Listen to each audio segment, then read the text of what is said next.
So friends, just wanted to share about my recent hobby, on train modeling. Right, these are scale trains, and since last 2 years, I've started spending some time in this hobby. Obviously, we all have been stranded. We haven't been able to travel, haven't been able to spend time with the family. So everybody, each one of us, is trying to figure out new creative ways to keep ourselves busy.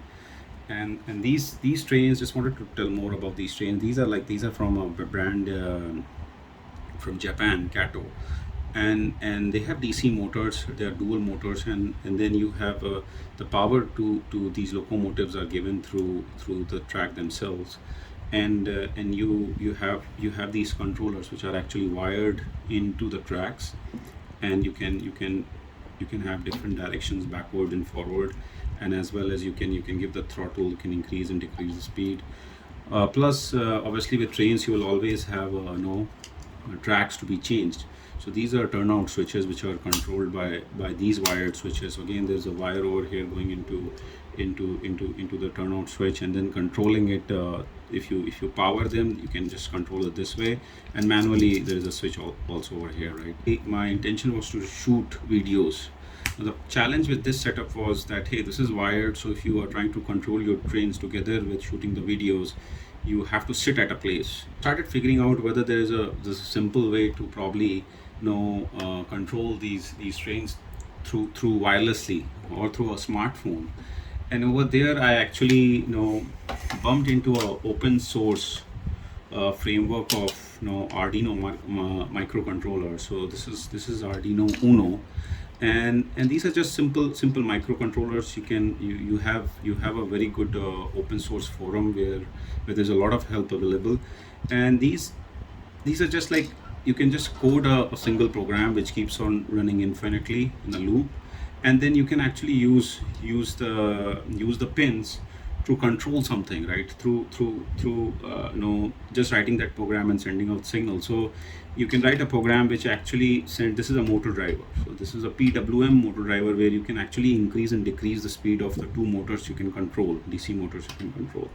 Similarly, there's another type of driver over here, right? This is like a simple backward, forward, on and off motor driver. You can't control speed with this, but you can control the direction.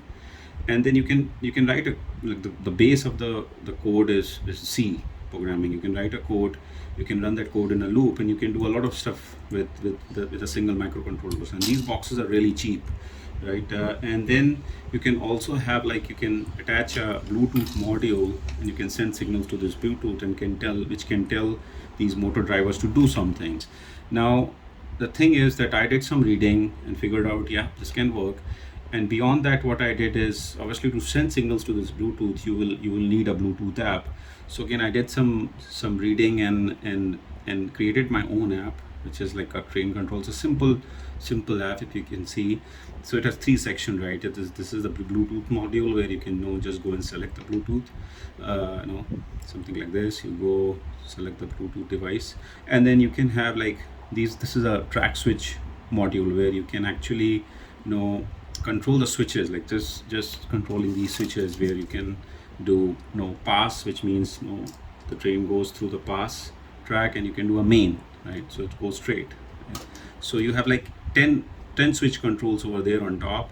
Then obviously you can also, if you see that there is this train segment control. So what does this do is, these tracks, you can divide them into multiple segments, insulated segments, and you can power those segments individually.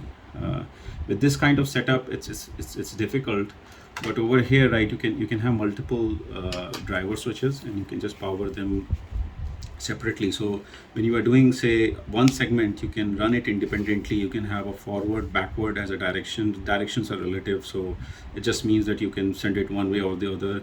You can stop, and you can also increase and decrease the speed of the train. And then now you have 8 segments over here, where you can have, like, within a single track also, you can have multiple segments, multiple trains running, if you're controlling them with different power module. So it's a simple app. Obviously, it took some reading to come to even come to this level, right? But yeah, this is something which is still in development phase, so it's not on on the Play Store. Now what I will do is I will add another video which should show this app and the entire system in action.